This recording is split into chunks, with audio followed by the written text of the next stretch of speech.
Ya, draft di game yang ketiga karena ini akan menjadi match point untuk kedua belah tim. RRQ atau Bigetron Alpha yang akan memantapkan langkahnya di upper bracket. Oke, kedua jungle dengan pattern yang berbeda. Purple buff dari Super Ken, Versik langsung ke arah orange buff. Dan kalau ngomongin soal damage seperti marksman di jungle kali ini digunakan oleh Versik, mungkin aja nih turtle pertama dilepas dulu. Dia coba tuker dengan objektif lainnya seperti ambil gold shield turret mungkin di arah gold lane atau di invasi jungle. Tapi yang pasti Joy di XP lane, mobilitas itu akan kencang banget. Yap, ketarik Versik kali ini coba untuk dilamain lagi dari segi farmingnya. Tapi lihat, Banana sudah mulai hadir lagi dan Sin terkena first blood di arah bottom lane. Walaupun kali ini Versik pun harus kembali diculik. Walaupun Sorizo tumbang menjadi pertukaran 2 untuk 1. Tapi Bigetron Alpha mereka mampu untuk bisa menumbangkan sang jungler dari RRQ. Oke, Sin tumbang di arah gold lane, solo kill berarti ya. Dan bayaran untuk lebih lanjut, Finn masih bisa selamat dengan darah yang super low banget. Dan oke, untuk rotasinya Lancelot dari Super Ken langsung invasi jungle, nggak pakai lama, nggak dikasih farming ternyata dari Versiknya. Ya karena dia tahu, dia punya potensi di early dengan enak ya kan. Dia bisa crossing, dia bisa dapetin berbagai macam keunggulan yang terlihat untuk kali ini.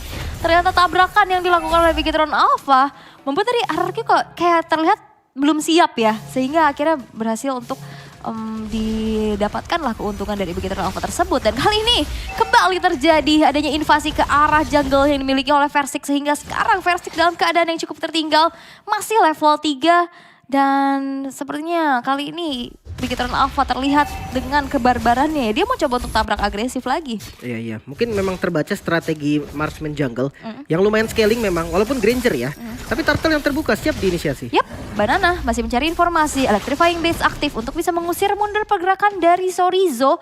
Walaupun Sorizo di sini benar-benar zoning out banget. Banananya nggak bisa menyentuh ke area turtle yang bisa diamankan secara free di tangan dari Super Cat. Nyaris tuh kena jabnya tuh tadi hampir tumbang. Untungnya masih bisa bermain dengan Rhythm of Joy-nya. Dari segi emblem sama, Super Ken nggak ganti emblem sama sekali, dan dari Versik juga sama. Mungkin kita lihat ke arah Sin dan juga ke arah Saken, yang dimana sama-sama pakai Impurage. Bedanya mungkin weapon master buat Saken yang akan lebih sakit nantinya, lebih dahsyat. Dan untuk emblem dasarnya support buat Sin, sementara untuk Bane-nya dia pakai Assassin. Nah, Ben Assassin makanya sakit banget ya tadi. Damage-nya dia bisa pick off dan kembali terjadi adanya penculikan di arah atas sehingga Banana berhasil untuk di pick off dengan adanya keberadaan dari Sorizo dan juga Super Finn. Super Ken harus mundur terlebih dahulu setelah menerima Death Sonata yang cukup menyakitkan. Dan dia harus diusir mundur dan membuang waktunya untuk recall terlebih dahulu. Walaupun sebenarnya Turtle pun masih terbilang cukup lama ya. Masih ada waktu 1 menit ke depan untuk bisa set up. Tapi Versik slow but sure udah bisa mendapatkan level dari segi XP yang ditabung nih. Mungkin untuk sekarang fokus dari RRQ itu cari space ya. Iya. Gimana mereka bisa farming dulu. Karena yang dibawa juga kan Granger nih. Paling nggak dia butuh Hunter, satu item utamanya lah. Baru enak. Ini full plating ya di atas ya. Full plating loh dari XP lane-nya. Ini buat dari Sorizo ya semakin enak lagi untuk bisa melakukan engagement demi engagementnya. Oke, Banana nampaknya kelihatan di sana. Nampaknya kelihatan Banana hanya berdiri saja di depan area rerumputan. Masih mencari Rhythm of Joy-nya. Dipaksa untuk mundur terlebih dahulu dari segi XP yang memang dipegang oleh Sorizo. Membuat dari Banana harus mundur lagi dan lagi. Ini quantum charge juga gitu kan dari Sorizo. Dia bisa ngejer loh. Posisi dari Banana ini bisa kekejar. Ditambah ada sprint juga yang durasinya lumayan lama. Dan di arah bottom lane, suppress effect Sin yang terlalu berani nampaknya untuk ke cut wave. Masih punya flicker dan masih bisa lari sepertinya. Yes, nggak ada skill lagi yang bisa di-commit oleh teman-teman Bigetron. Yap, dan masih bisa mundur dengan flicker pula dari Sin-nya. Dan kali ini turtle yang kedua setup udah mulai dilakukan terlebih dahulu oleh teman-teman dari RRQ. Versik mencoba untuk langsung berfokus untuk objektif ke arah turtle, meninggalkan purple buff-nya. Dicicil sedikit demi sedikit, Sorizo sudah melakukan zoning out tapi Super Ken is coming. Banana mengeluarkan electrifying beats untuk men-zoning out pergerakan dari Cipui juga kali ini. Harus mengeluarkan Watcher untuk mundur tapi terkena dengan beladihan dan Sorizo berhasil di pick off di tangan dari Clay dan retribution dari Super Ken yang ternyata berhasil untuk bisa mendapatkan turtle yang kedua. Oke, ditukar sama Sorizo berarti. Sebenarnya memang udah kelihatan dari Sorizo-nya memang dia mau ngezoning di bagian depan. Dan itu efektif lah, lumayan dia tadi bisa ngepres banget sehingga turtle bisa diambil. Karena tadi kan posisinya RRQ ini dia buru-buru turtle karena tahu Super Ken-nya ngambil buff dulu gitu kan. Super Ken ngambil buff, mereka langsung setup ke arah turtle-nya dan invasinya berarti terbilang sukses lah walaupun ada korban. Iya, dan tadi juga versi nggak sempat ngeluarin retri ya. Gak nyampe. Gak nyampe juga di zoning out abis-abisan. Dan balik lagi kali ini dari Super Ken harus mengeluarkan PTP Execution untuk mundur walaupun memang dicicil. Dengan Astral Recall yang benar-benar ngepoke tipis-tipis, masih di menit ke-5 juga, itemnya masih belum cukup ya untuk bisa menyumbangkan damage dengan cukup besar. Walaupun di arah atas nih yang benar-benar membuat dari banananya ini susah banget untuk melakukan rotasi. Karena benar-benar di press terus-menerus, apalagi Superfin yang selalu hadir di arah top lane. Ada efek suppress yang bisa nangkep banana, follow up damage dari Zorizo juga cukup. Dan untuk segi item nih, sustain item ternyata buat Pakito. Langsung si Halberd sakit ya. Ya sakinnya langsung pakai si Halberd karena match up-nya juga kan ke Esmeralda nih. Esmeralda-nya juga Enchanted Talisman yang artinya dia main sustain juga gitu kan dengan cooldown yang cepat dan konsil ke arah top lane sepertinya. Oke, konsil Cipuy akan mencari nyawa yang nantinya akan coba diregang tapi Superfin memilih untuk recall dulu Electrifying Blitz hanya untuk clear wave minion saja. Dead Sonata masih belum terkonek terlalu banyak sehingga Zorizo kali ini harus mundur walaupun outer turret belum berhasil untuk dihancurkan dan di arah bawah. Perpaduan antara duo Ken ya, Saken dan Super Ken berhasil untuk mendapatkan objektif atas outer turret di bottom lane. Wah ini tukerannya untung buat Bigetron nih. Dia dapetin turret di atasnya bisa di clear soalnya tadi sama Zorizo. Jadi nggak ketahan sementara. Oke. Satu komit lagi yang dilakukan namun cukup tanky sepertinya dari Banana. Masih bisa selamat untungnya. Tetap dipaksa kayaknya nih untuk top lane-nya sama teman-teman RRQ. Karena ada Vengeance juga ya. Tapi memang kayaknya masih belum bisa dipaksa terlalu cepat sih. Karena Zorizo masih berfokus untuk nge-clear wave minionnya terlebih dahulu. Tapi memang akhirnya dengan adanya 3 player dari RRQ menukarkan outer turret dengan adanya Turtle yang berhasil diamankan kembali di tangan dari Super Ken. Menjadi perfect Turtle. Ada sebuah Falling Star Moon yang ternyata langsung terkena efek knock up-nya dengan adanya satu buah deadly catch. Tapi Super Ken hadir sebagai eksekutor di mana Banana kali berhasil untuk dihilangkan. Sin harus mundur terlebih dahulu dengan ada satu buah flicker. Ketarik dan beladihan. Versi memberikan dealing damage-nya tapi Superfin kali ini masih bisa mundur terlebih dahulu dan body block sudah dilakukan oleh Saken dan Moreno. Membuat dari Superfin pun masih bisa bertahan. Wah gerakan Bigetron unggul jauh sih. Dia dapat pokingan ke arah mid-nya dan lagi-lagi Super Ken kali yang mengincar ke arah Versik. Phantom Execution-nya miss. Masih bermain dengan puncture dan Versik is down. Bisa ditumbangkan kali Super Ken yang bakal menjadi kill balasan mungkin Sin di bagian depan masih punya Bloody Hand, ternyata masih bisa selamat dari Sin, bahkan one charge yang bisa didodge dengan adanya Tonros dan 3 yang harus hilang. RRQ harus bisa terima dominasi dari Bigetron. Ter-outplay oleh Super Ken. Walaupun tadi sebenarnya ada flicker kalau nggak salah dari Cipuy ya. Coba untuk masuk ke arah belakang dia di dodge dengan bagus dan bahkan dia bisa puncture lagi ke belakang dan nyumbangin damage. Dan ini instant replaynya. Sebenarnya memang di akhir ini timingnya pas banget, lihat Walchars Tonrosnya. Wow, Super Ken dia bisa menghindari Walchars dengan hitungan sepersekian detik. Dia bisa predik flicker dari Groknya. Buset, ini bener-bener bagus banget sih pergerakan mekanik yang next level menurut gua. Dan tadi ada backupan juga dari Superfinnya, dia langsung narik Groknya biar gak mendekati Super Ken karena HP-nya tadi low banget juga kan, udah tipis dan akhirnya masih bisa bertahan loh. 7-2 di menit yang ke-8, 4.700 network sekarang diunggulkan oleh Bigetron Alpha. Dengan adanya snowballing effect yang dimiliki oleh Super Ken membuat pergerakan dari Versik ini benar-benar terganggu abis-abisan. Yang kita tahu ya seorang marksman gak punya escape ability yang terlalu besar.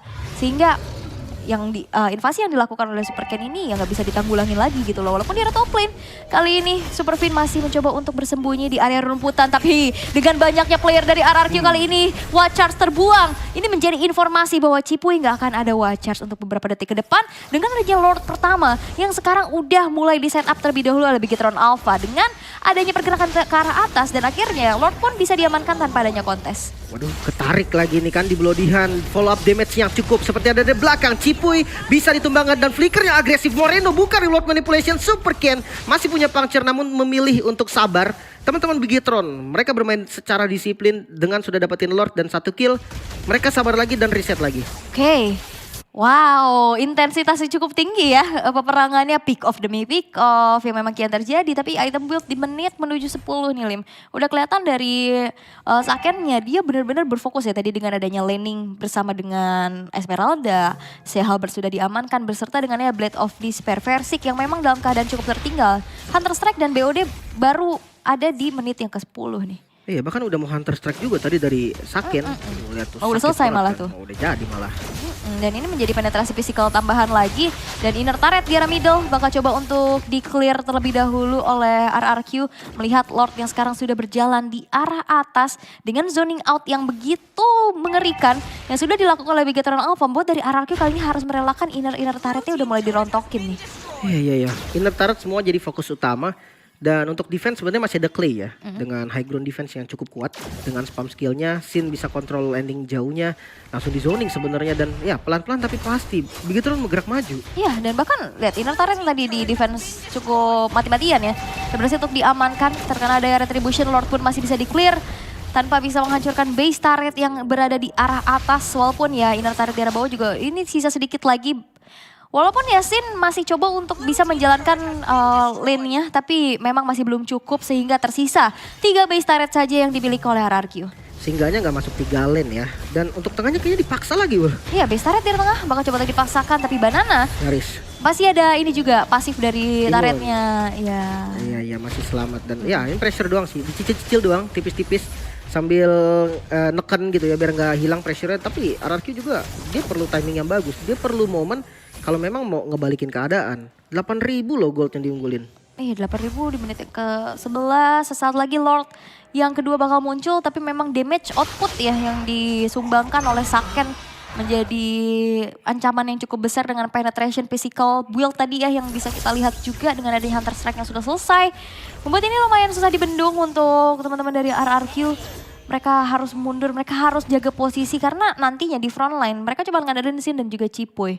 Dan itu bisa ke meltdown dengan cepat dengan adanya perbedaan atribut sampai dengan 8.800 net worth nih sekarang. Iya, ini hampir 1 item per hero berarti.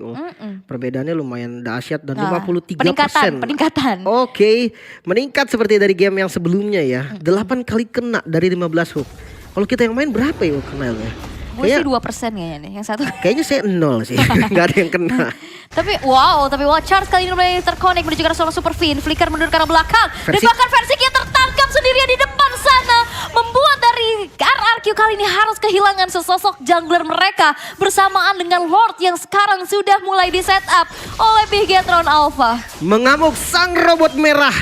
Memegang dominasi penuh bahkan 2 kill saja diberikan kepada RRQ. Metode scaling jungle marksman yang digunakan oleh RRQ terlihat kurang efektif di game kali ini. Dengan adanya Lancelot kembali digunakan, Saken juga tadi dengan Bane-nya ini bisa membuktikan match up-nya dan Bloody Hunt. Yes, Bloody Hunt terconnect menuju ke arah seorang Sin. Sin masih bisa mundur untuk flicker ke arah belakang. Deadly Catch dihindari dengan cukup baik. Magic Sentry diaktifkan. Clay sudah selesai dengan Divine Glaive ya, tapi Lord yang sudah ter-enhance harusnya. Belum. Ini sekarang udah berjalan di atas. Udah. Enhance ya, lagi jalan juga Lordnya. Iya.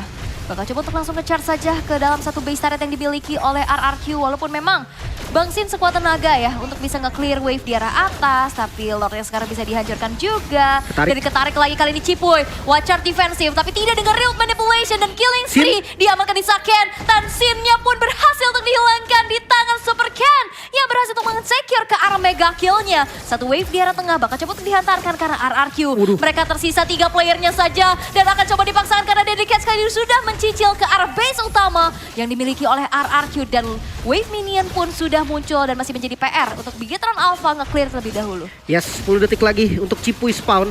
Mungkin masih bisa menjadi defense tambahan namun sepertinya dari Bigetron tidak mau mundur.